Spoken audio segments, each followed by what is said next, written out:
पुण्यात आला असाल आणि जर तुम्हाला एखाद्या शांत ठिकाणी भेट द्यायची असेल तर मित्रांनो ही रील नक्की सेव्ह करा. तुमच्यासाठी खास आहे.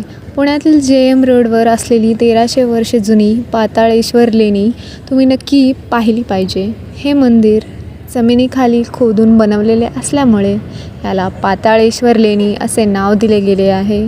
मंदिराच्या परिसरात एक भव्य दगडी मंडप आहे ज्यामध्ये नंदी महाराज विराजमान आहेत.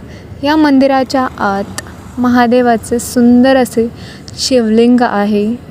इथे आल्यावर खरंच मनाला खूप शांतता जाणवते. संध्याकाळी साधारण 7 वाजता येथे दररोज आरती होते. आरतीनंतर मन खूप प्रसन्न होते. असे म्हटले जाते की येथे पांडवांनीही भेट दिली आहे. तुम्हीही नक्की भेट द्या आणि तुमचा एक्सपिरियन्स कमेंटमध्ये नक्की शेअर करा. Bye bye.